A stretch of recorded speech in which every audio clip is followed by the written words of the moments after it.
Hello aspirants, welcome back to India for IAS. ಕನ್ನಡದಲ್ಲಿ current affairs ಅನ್ನ ಪ್ರಸ್ತುತಿಪಡಿಸುವ ಸರಣಿಗೆ ನಿಮ್ಮೆಲ್ಲರಿಗೂ ಸ್ವಾಗತ. ನಾನು ಶಿವನಿ. ಯಾಕೆ ಸೊ ನಾವು ಇವತ್ತು ಡಿಸ್ಕಸ್ ಮಾಡ್ತಿರುವಂತ ಟಾಪಿಕ್ ಬಂದು ತುವಾಲು ದ್ವೀಪ ರಾಷ್ಟ್ರ ಅಂತ ಕರಿತೀವಿ, ಅಥವಾ ತುವಾಲು ಐಲ್ಯಾಂಡ್ ನೇಷನ್ ಅಂತ ಕರಿತೀವಿ. ಸೊ ನಿಮ್ಗೆಲ್ಲ ಗೊತ್ತಿದ್ದಾಗೆ ಇಲ್ಲಿ ಲೈಕ್ ತಮ್ನೇಲ್ ನೋಡ್ತಾ ಇದ್ರೆ ಅಥವಾ ಈ ಇಮೇಜ್ ಅನ್ನ ನೋಡ್ತಾ ಇದ್ರೆ ನಿಮಗೆ ಇಲ್ಲಿ ತುವಾಲು ಅನ್ನುವಂಥದ್ದು ಎಲ್ಲಿದೆ ರಾಷ್ಟ್ರ, ಯೂಶಲಿ ಅದನ್ನ ದ್ವೀಪ ರಾಷ್ಟ್ರ ಅಂತ ಕರಿತೀವಿ. ಅಂದ್ರೆ ಲೈಕ್ ನಾಲ್ಕು ಸುತ್ತಲೂ ಲೈಕ್ ನೀರಿನಿಂದ ಅಥವಾ ಸಮುದ್ರದಿಂದ ಸುತ್ತುವರೆದಿರುವಂತಹ ಭೂಪ್ರದೇಶವನ್ನು ನಾವು ಯೂಶಲಿ ದ್ವೀಪ ಅಂತ ಕರಿತೀವಿ. ಸೊ ಈ ದ್ವೀಪ ರಾಷ್ಟ್ರ ಅಂದ್ರೆ ತುವಾಲು ಅನ್ನುವಂಥದ್ದು ಒಂದು ದ್ವೀಪ ರಾಷ್ಟ್ರ. ನಿಮ್ಗಿಲ್ಲೇ ನಿಯರ್ ಬೈ ಎಷ್ಟೊಂದು ಐಲ್ಯಾಂಡ್ಗಳು ಕಾಣ್ತಾ ಇದೆ, ನೋಡ್ತಾ ಬರ್ಬೋದು. ಇಲ್ಲಿ ನೂಪುವಾ ಗಿನಿಯಾ ಇರ್ಬೋದು, ಅಥವಾ ಕುಕ್ ಐಲ್ಯಾಂಡ್ ಇರ್ಬೋದು, ಅದು ಟೋಂಗಾ ಇರ್ಬೋದು, ಫಿಜಿ ಇರ್ಬೋದು, ಅಥವಾ ಕಿರಿಬಾಟಿ ಇರ್ಬೋದು. ಈ ರೀತಿಯಾದಂತಹ ಐಲ್ಯಾಂಡ್ಗಳನ್ನ ಸುತ್ತಮುತ್ತ ನೋಡ್ತಾ ಬರ್ಬೋದು. ಸೊ ಇದ್ರ ನೆಕ್ಸ್ಟ್ ನಿಮ್ಗೆ ಅಂತ ನೋಡೋದು, ಇತ್ತೀಚೆಗೆ Tuvalu like fights to keep maritime boundaries amid alarm ಇಂದ rise in the sea levels ಅನ್ನೋದು. ಅಥವಾ ಇನ್ನೊಂದು ಆರ್ಟಿಕಲ್ ಬಂದಿದಾಗ will love like disappear in the next few years ಅಂತಾನು ಕೂಡ ಕೊಟ್ಟಿದ್ದಾರೆ. ಸೊ ಅದರ ಅರ್ಥ ಏನಂದ್ರೆ, ಇದೊಂದು ದ್ವೀಪ ರಾಷ್ಟ್ರ ಆಗಿರೋದ್ರಿಂದ ಸಮುದ್ರ ಮಟ್ಟದಿಂದ ಕೆಲವೇ ಮೀಟರ್ಗಳ ಎತ್ತರದಲ್ಲಿದೆ.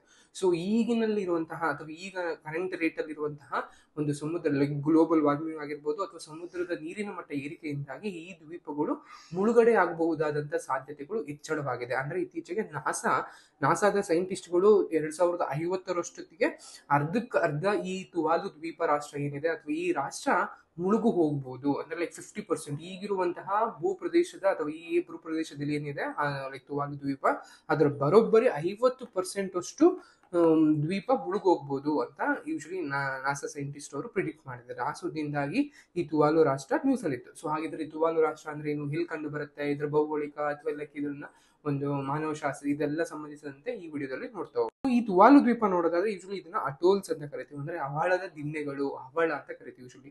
ಸೊ ಹವಳದ ದಿಣ್ಣೆಗಳು ಅಂತ ಕರಿತೀವಿ.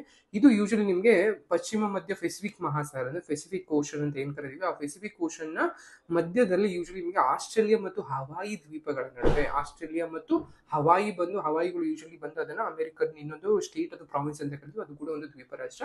ಸೊ ಅದರ ಮಧ್ಯೆ ಅಂದ್ರೆ ಈ ಲೈಕ್ ಆಸ್ಟ್ರೇಲಿಯಾ ಮತ್ತು ಹವಾಯಿ ದ್ವೀಪಗಳ ನಡುವೆ ಈ ತುವಾಲು ದ್ವೀಪ ರಾಷ್ಟ್ರ ಅಥವಾ ಐಲ್ಯಾಂಡ್ ನೇಷನ್ ಕಂಡು ಬರುತ್ತೆ.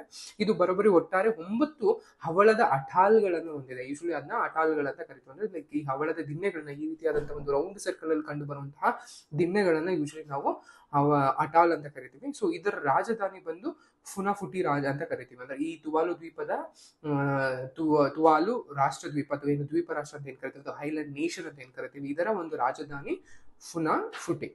ಸೊ ಇದು ಯೂಶಲಿ ಲೈಕ್ ವಾತಾವರಣ ಏನಿದೆ ಅಂತ ಕಂಡು ಬಂದು ನೋಡೋದಾದ್ರೆ, ಯೂಶಲಿ ಇದು ಉಷ್ಣವಲಯದ ಕಡಲ ಹವಾಮಾನ ಅಂತ ಕರಿತೀವಿ, ಅಥವಾ ಲೈಕ್ ಈ ಸಿ ಟೆಂಪರೇಚರ್ ಅಥವಾ ಏನು ಸಿ ಓಷನ್ ಎಂದು ಏನ್ ಕರಿತೀವಿ ಆ ರೀತಿಯಲ್ಲಿ ಇದರಲ್ಲಿ ಕಡಲ ಹವಾಮಾನವನ್ನು ಹೊಂದಿದ್ದು ಉಷ್ಣ ಆರ್ದ್ರತಾ ಅಥವಾ ಆರ್ದ್ರ ಒಂದು ವಾತಾವರಣವನ್ನ ಯೂಶಲಿ ಈ ದ್ವೀಪ ರಾಷ್ಟ್ರ ಈ ತುವಾಲು ಅನ್ನುವಂಥ ಹೊಂದಿರುತ್ತೆ.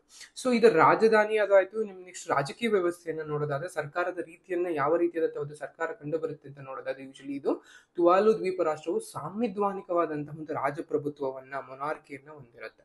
ಅಂದ್ರೆ ಇದು ಯೂಶಲಿ ಕಾಮನ್ವೆಲ್ತ್ ರಾಷ್ಟ್ರಗಳು ಅಂತ ಏನ್ ಕರಿತೀವಿ, ಅಂದ್ರೆ ಯೂಶಲಿ ಒಂದು ಬ್ರಿಟಿಷರ ಒಂದು ವಸಾಹತುಶಾಹಿಗಳಾಗಿದ್ದಂತಹ ಅಥವಾ ಕಾನೂನಿಗಳಂತ ಏನ್ ಕರಿತೀವಿ, ಅದು ಬ್ರಿಟಿಷರ ಅಂಡರ್ ಅಲ್ಲಿ ಇದ್ದಂತಹ ಆಳ್ವಿಕೆಯಲ್ಲಿ ಇದ್ದಂತಹ ಪ್ರದೇಶಗಳನ್ನ ಯೂಶಲಿ ಅವರೆಲ್ಲ ಒಂದು ಲೈಕ್ ಒಂದು ಗ್ರೂಪ್ ಫಾರ್ಮ್ ಮಾಡ್ಕೋತಾರೆ, ಅದುವೇ ಕಾಮನ್ವೆಲ್ತ್ ನೇಷನ್ಸ್. ಅಂದ್ರೆ ಅದರಿಂದಾಗಿ ಈ ತುವಾಲು ದ್ವೀಪ ಕೂಡ ಒಂದು ಹಿಂದೆ ಸ್ವತಂತ್ರ ಪಡೆಯೋದಕ್ಕಿಂತ ಮುಂಚೆ ಇದು ಕೂಡ ಬ್ರಿಟಿಷರ ಒಂದು ವಸಾಹತಿನ ಭಾಗವಾಗಿರುತ್ತೆ.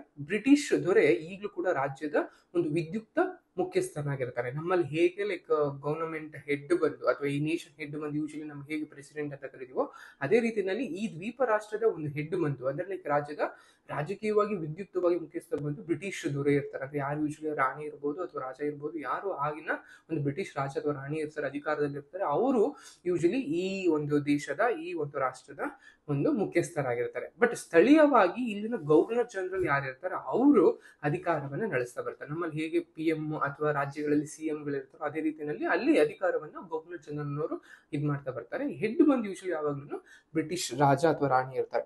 ಇವರು ಇಂಡಿಪೆಂಡೆನ್ಸ್ ಯಾವ್ದಕ್ ಸಿಕ್ತು, ಲೈಕ್ ಈ ತುವಾಲು ರಾಷ್ಟ್ರಕ್ಕೆ ಯಾವಾಗ ಇಂಡಿಪೆಂಡೆನ್ಸ್ ಸಿಕ್ತು ಅಂದ್ರೆ ಯೂಶಲಿ ಅಕ್ಟೋಬರ್ 1, 1978 ಬ್ರಿಟಿಷರಿಂದ ಸ್ವತಂತ್ರವನ್ನ ಪಡ್ಕೊಳ್ತಾ ಬಂತಾರೆ. ಸೊ ಇನ್ನು ಎಷ್ಟು ಜನಸಂಖ್ಯೆ ಇದೆ ಈ ತುವಾಲು ದ್ವೀಪ ರಾಷ್ಟ್ರದಲ್ಲಿ? ಕೇವಲ 11,000 ಜನಸಂಖ್ಯೆ ಮಾತ್ರ ಇದೆ. ಅಂದ್ರೆ ಯೂಶಲಿ ಅತಿ ಪುಟ್ಟ ರಾಷ್ಟ್ರಗಳಲ್ಲಿ, ಅದೇ ಲೈಕ್ ಸ್ಮಾಲೆಸ್ಟ್ ನೇಷನ್ ಬಂದ ನಿಮ್ಗೆಲ್ಲ ಗೊತ್ತಿದೆ, ಅದನ್ನ ವ್ಯಾಟಿಕನ್ ಸಿಟಿ ಅಂತ ಕರಿತೀವಿ. ಇಟಲಿನಲ್ಲಿ ಕಂಡು ಬರುವಂತಹ ಈ ರಾಷ್ಟ್ರದಲ್ಲಿ ಕೆಲವೇ ಲೈಕ್ ಚದರ ಕಿಲೋಮೀಟರ್ಗಳಲ್ಲಿ ಕಂಡು ಬರುತ್ತೆ ಈ ಪ್ರದೇಶ. ಅದೇ ರೀತಿಯಲ್ಲಿ ಕೆಲವೇ ಸಣ್ಣ ಪುಟ್ಟ ರಾಷ್ಟ್ರಗಳಲ್ಲಿ ಇದು ಕೂಡ ತುವಾಲು ದ್ವೀಪ ರಾಷ್ಟ್ರ ಕೂಡ one of the smallest nation ಅಂತ ಕರಿತೀವಿ. ಅಂಡ್ ಜನಸಂಖ್ಯೆ ಕೂಡ ತುಂಬಾನೇ ಕಮ್ಮಿನೇ, ಅಂದ್ರೆ ಕೇವಲ 11,000 ಜನಸಂಖ್ಯೆ ಮಾತ್ರ ಈ ದ್ವೀಪದಲ್ಲಿ ಕಂಡು ಬರ್ತಾರೆ.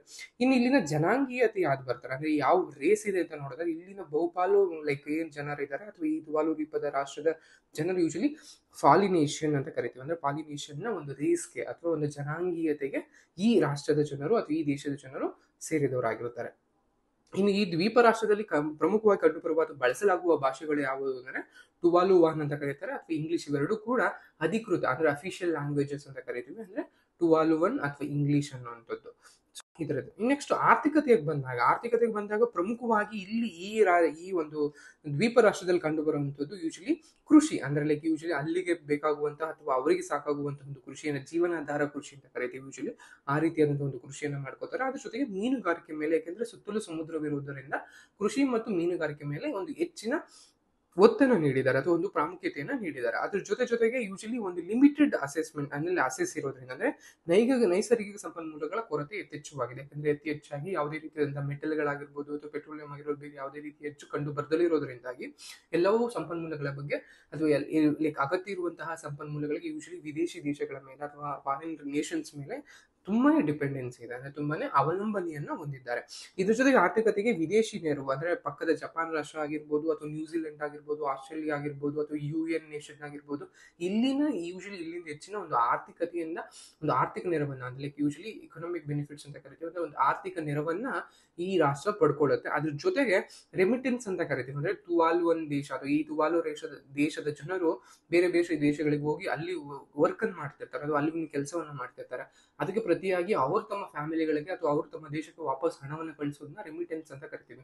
ಇಡೀ ವರ್ಲ್ಡ್ ಅಲ್ಲಿ ಹೈಯೆಸ್ಟ್ ರೆಮಿಟೆನ್ಸ್ ಅನ್ನ ಕಲೆಕ್ಟ್ ಮಾಡುವಂಥದ್ದು ಇಂಡಿಯಾ. ಅಂದ್ರೆ ಫಾರ್ ಎಕ್ಸಾಂಪಲ್ ಇಂಡಿಯನ್ ಡಯೋಸ್ಪರಾ ಅಂದ್ರೆ ಇಂಡಿಯನ್ ಮೂಲದ ಅಥವಾ ಭಾರತೀಯ ಮೂಲದ ಜನರು ಬೇರೆ ಬೇರೆ ದೇಶಗಳಿಗೆ ಹೋಗಿ ಅಲ್ಲಿ ಕೆಲಸ ಮಾಡ್ಕೊಂಡು ಅಲ್ಲಿ ಸಂಬಳ ಗಳಿಸಿದಂತಹ ಆದಾಯದಲ್ಲಿ ಸಂಬಳದಲ್ಲಿ ಒಂದು ಪಾಲನ್ನ ತಮ್ಮ ಮೂಲ ದೇಶಕ್ಕೆ ಅಥವಾ ತಮ್ಮ ತಾಯ್ನಾಡಿಗೆ ಕಳಿಸುವಂಥದ್ದು, ತನ್ನ ತಾಯ್ನಾಡಿನಲ್ಲಿರುವಂತಹ ಫ್ಯಾಮಿಲಿ ಮೆಂಬರ್ಸ್ಗೆ ಕಳಿಸುವಂತಹ ಹಣವನ್ನ ರೆಮಿಟೆನ್ಸ್ ಅಂತ ಕರಿತೀವಿ.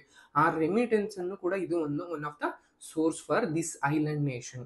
ಇದ್ರ ಜೊತೆಗೆ ಮೀನುಗಾರಿಕೆ ಹಕ್ಕುಗಳನ್ನ ಬೇರೆ ರಾಷ್ಟ್ರಗಳಿಗೆ ಅಥವಾ ಬೇರೆಯವರಿಗೆ ಒಂದು ಲೈಸೆನ್ಸ್ ಅನ್ನು ಕೂಡ ಕೊಡ್ತಾರೆ. ಅಂದ್ರೆ ಪರವಾನಗಿ ಕೂಡ ಹೈಯೆಸ್ಟ್ ಯಾರು ಬಿಡ್ ಮಾಡ್ತಾರೆ ಅಂತವ್ರಿಗೆ ಯೂಶಲಿ ಈ ಒಂದು ದ್ವೀಪ ರಾಷ್ಟ್ರ ತನ್ನ ಒಂದು ಅಂಡರ್ ಅಲ್ಲಿ ಇರುವಂತಹ ಫಿಶಿಂಗ್ ಇನ್ ಸ್ಪೇಸಸ್ ಏನಿರುತ್ತೆ ಅದನ್ನ ಯೂಶಲಿ ಬೇರೆಯವರಿಗೆ ಲೈಸೆನ್ಸ್ ಕೊಡೋದ್ರ ಮೂಲಕ ಕೂಡ ಈ ದೇಶ ಆದಾಯವನ್ನ ಗಳಿಸ್ತಾ ಬರುತ್ತೆ. ಇದ್ರ ಜೊತೆಗೆ ಈ ತರ ಕರೆನ್ಸಿ ಯಾವುದು ಅಂತ ನೋಡೋದಾದ್ರೆ ಟುವಾಲು ಆಸ್ಟ್ರೇಲಿಯನ್ ಡಾಲರ್ ಅಂತ ಕರಿತೇವೆ. ಅಂದ್ರೆ ಯೂಶಲಿ UAD ಅಂತ ಕರಿತೇವೆ. ಸೊ ಇದು ಯೂಶಲಿ ಟುವಾಲು ಆಸ್ಟ್ರೇಲಿಯನ್ ಡಾಲರ್, ಇದು ಈ ದೇಶದ ಒಂದು ಕರೆನ್ಸಿ ಆಗಿರುತ್ತೆ. ಸೊ ಇದಿಷ್ಟು ಆರ್ಥಿಕತೆ. ಅದಕ್ಕೆ ಇನ್ನು ಪರಿಸರಾತ್ಮಕವಾಗಿ ಏನ್ ಸಮಸ್ಯೆಗಳು ಕಂಡು ಬರುತ್ತದೆ ಅಂತ ನೋಡೋದಾದ್ರೆ ಈ ಏರುತ್ತಿರುವಂತಹ ಸಮುದ್ರ ಮಟ್ಟ ಏನಿದೆ ತುವಾಲುದ ಹವಾಮಾನ ಬದಲಾವಣೆಯಿಂದಾಗಿ, ವಿಶೇಷವಾಗಿ ಸಮುದ್ರದ ಒಂದು ನೀರಿನ ಮಟ್ಟ ಅಥವಾ ನೀರಿನ ಒಂದು ಹೆಚ್ಚಳದಿಂದಾಗಿ ಈ ರಾಷ್ಟ್ರ ಮುಳುಗ್ತಾ ಬರ್ತದೆ ಅಥವಾ ಈ ದ್ವೀಪಗಳು ಮುಳುಗ್ತಾ ಬರ್ತಾ ಇದೆ. ಸೊ ಕೆಲವೇ ಮೀಟರ್ಗಳಷ್ಟು ಎತ್ತರದಲ್ಲಿ, ಮೊದಲೇ ಹೇಳಿದಂಗೆ ಈ ದ್ವೀಪ ರಾಷ್ಟ್ರಗಳು ಏನಿದೆ ಇಲ್ಲಿ ಇಮೇಜ್ ಅಲ್ಲಿ ನೋಡ್ತಾ ಬರ್ಬೋದು, ಕೇವಲ ಕೆಲವೇ ಮೀಟರ್ಗಳಿಂದ ಮೇಲಿದೆ ಈ ಪ್ರದೇಶ.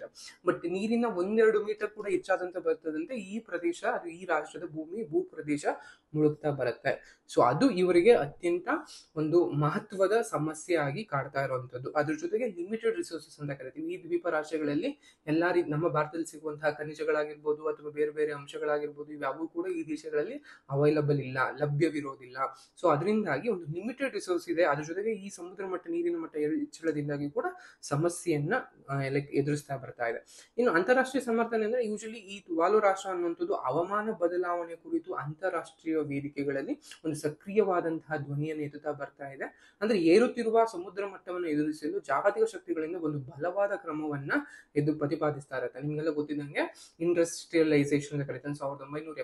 1750 ಈಚೆಗೆ 1750 ಅಂತ ಕರಿತೀವಿ. ಯೂಶಲಿ 1715 ಇತ್ತೀಚೆಗೆ ಅದನ್ನ ಇಂಡಸ್ಟ್ರಿಯಲೈಸೇಷನ್ ಏರಾ ಅಂತ ಕರಿತೀವಿ. ಈ ಇಂಡಸ್ಟ್ರಿಯಲೈಸೇಷನ್ ಇಂದಾಗಿ UK ಆಗಿರ್ಬೋದು ಅಥವಾ ಯುರೋಪಿಯನ್ ಕಂಟ್ರಿಗಳಾಗಿರ್ಬೋದು ಅಥವಾ ಅಮೆರಿಕ ಆಗಿರ್ಬೋದು, ನಂತರದಲ್ಲಿ ಜಾಯ್ನ್ ಆದಂತಹ ಚೀನಾ ಆಗಿರ್ಬೋದು ಅಥವಾ ಇಂಡಿಯಾ ಆಗಿರ್ಬೋದು, ರಷ್ಯಾ, USSR ಆಗಿರ್ಬೋದು, ಈ ಎಲ್ಲಾ ದೇಶಗಳ ಒಂದು ಎಕನಾಮಿಕ್ ಡೆವಲಪ್ಮೆಂಟ್ಗೆ ಅತಿ ಹೆಚ್ಚು ಕಲ್ಲಿದ್ದಲು ಅಥವಾ ಪಳೆಯುಳಿಕೆ ಇಂಧನಗಳನ್ನ ಹೆಚ್ಚು ಬಳಸಿ ಆ ಮೂಲಕ CO2 ಅಥವಾ ಏನ್ ಕಾರ್ಬನ್ ಡೈಆಕ್ಸೈಡ್ ಅಂತ ಹೇಳ್ತೀವಿ ಅದನ್ನ ಯೂಶಲಿ ಅದು ಹೊರಸೂಸಿ ಈ ಗ್ಲೋಬಲ್ ವಾರ್ಮಿಂಗ್ ಅನ್ನುವಂತಹ ಒಂದು ಫೆನಾಮಿನವನ್ನ ಇನ್ನು ಹೆಚ್ಚು ಮಾಡ್ತಾರೆ.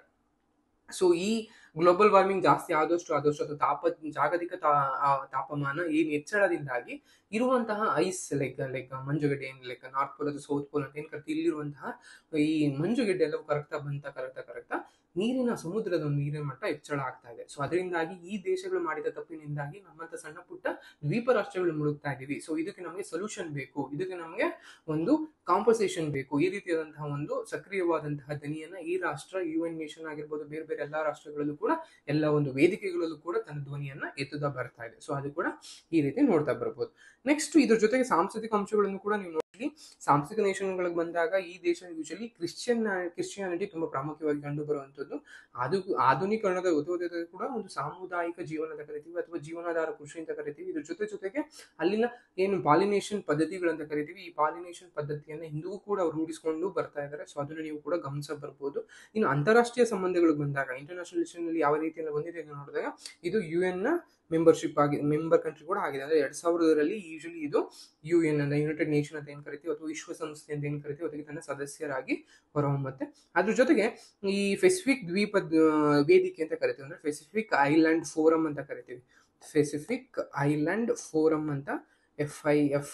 ಯೂಶಲಿ ಇಲ್ಲಿ ಕಾಣುವಂತಹ ರಾಷ್ಟ್ರಗಳು ಇದನ್ನು ನಿಮಗೆ ಪೆಸಿಫಿಕ್ ಐಲ್ಯಾಂಡ್ ಫೋರಂ ಅಂತ ಕರೆಯೋದು. ಆಸ್ಟ್ರೇಲಿಯಾ ಆಗಿರ್ಬೋದು, ನ್ಯೂಜಿಲೆಂಡ್ ಆಗಿರ್ಬೋದು, ಪಲಾವು, ನರುವು, ತುವಾಲು ಅಥವಾ ಲೈಕ್ ಫಿಜಿ, ಕುಕ್ ಐಲ್ಯಾಂಡು, ಕಿರಿಮಾಟಿ, ಈ ತರ ಅಂತಹ ಎಲ್ಲಾ ರಾಷ್ಟ್ರಗಳು, ಇಲ್ಲಿ ಕಂಡು ಬರುವಂತಹ ಎಲ್ಲಾ ರಾಷ್ಟ್ರಗಳು ಯೂಶಲಿ ಇದು ನಿಮಗೆ ಪೆಸಿಫಿಕ್ ಐಲ್ಯಾಂಡ್ ಫೋರಂ ನ ರಾಷ್ಟ್ರಗಳು. ಸೊ ಇದು ಕೂಡ ನಿಮ್ಗೆ ಈ ತುವಾಲು ದೇಶ ಕೂಡ ನಿಮ್ಗೆ ಈ ಒಂದು ಫೋರಂನ ಅಥವಾ ಈ ವೇದಿಕೆಯ ಒಂದು ಸದಸ್ಯ ರಾಷ್ಟ್ರ ಆಗಿರುತ್ತೆ. ಸೊ ಅದ್ರ ಜೊತೆಗೆ ಹವಾಮಾನ ಬದಲಾವಣೆಯ ಒಂದು ವಿರುದ್ಧ ನಾಯಕತ್ವವನ್ನು ಕೂಡ ಈ ರಾಷ್ಟ್ರ, ಒಂದು ಸಣ್ಣ ರಾಷ್ಟ್ರ ವಹಿಸಿದೆ. ಅಂದ್ರೆ ಲೈಕ್ ಅಂತಾರಾಷ್ಟ್ರೀಯ ಹವಾಮಾನ ಮಾತುಕತೆಗಳಲ್ಲಿ ಒಂದು ಪ್ರಮುಖ ಪಾತ್ರವನ್ನು ವಹಿಸ್ತಾ ಬರ್ತಾ ಇದೆ. ವಿಶೇಷವಾಗಿ UN ನ ಹವಾಮಾನ ಬದಲಾವಣೆ ಸಮ್ಮೇಳನಗಳು ಅಂತ ಏನ್ ಕರಿತೀವಿ, COP ಕಾಪ್ ಅಂತ ಏನ್ ಕರಿತೀವಿ, ಇದರಲ್ಲೂ ಕೂಡ ಈ ಸಣ್ಣ ದ್ವೀಪ ಅಭಿವೃದ್ಧಿ ಹೊಂದುತ್ತಿರುವ ರಾಷ್ಟ್ರಗಳ ಹಿತಾಸಕ್ತಿಯನ್ನ ಪ್ರತಿಪಾದಿಸ್ತಾ ಬಂದಿದೆ. ಸೊ ಇದಿಷ್ಟು ತುವಾಲು ರಾಷ್ಟ್ರದ ಅಂತ ಮಾಹಿತಿ. ನಿಮ್ಗೆಲ್ಲ ಗೊತ್ತಿದ್ದಾಗೆ ಇದಿಷ್ಟು ಲೈಕ್ ಅಂದ್ರೆ ತುವಾಲು ರಾಷ್ಟ್ರ ಎಲ್ಲಿ ಕಂಡು ಬರುತ್ತೆ ಅಂತ ನಿಮ್ಗೆ ಯೂಶಲಿ ಗೊತ್ತಿರಬೇಕಾಗುತ್ತೆ, ಪೆಸಿಫಿಕ್ ನೇಷನ್ ಅಲ್ಲಿ ಅಥವಾ ಪೆಸಿಫಿಕ್ ಓಷನ್ ಅಲ್ಲಿ ಅನ್ನುವಂಥದ್ದು. ಸೊ ಇಲ್ಲಿ ನಿಮ್ಗೆ ಯಾವುದೇ ತುವಾಲಿನಲ್ಲಿ ಏನೇನಿರುತ್ತೆ, ಅದು ದ್ವೀಪ ರಾಷ್ಟ್ರನ ಅಥವಾ ಕರೆನ್ಸಿ ಏನು ಅಥವಾ ಎಕನಾಮಿ ಹೆಂಗೆ, ಕೃಷಿ ಹೇಗೆ, ಈ ರೀತಿಯಾದ ಮಾಹಿತಿಯನ್ನು ನಿಮ್ಗೆ ಗಮನದಲ್ಲಿ ಇಟ್ಕೊಂಡು ಅರ್ಥವನ್ನು ಮಾಡ್ಕೋಬೇಕಾಗುತ್ತೆ. ಇದಿಷ್ಟು ಈ ದ್ವೀಪ ರಾಷ್ಟ್ರದ ಬಗ್ಗೆ ಸಂಬಂಧಿಸಿದ ಮಾಹಿತಿ. ಈ ಮಾಹಿತಿ ನಿಮ್ಗೆ ಇಷ್ಟ ಆಗಿದೆ ಭಾವಿಸ್ತಾ ಈ ವಿಡಿಯೋ ಏನ್ ಮಾಡ್ತಾ ಇದ್ದೀನಿ. Thank you.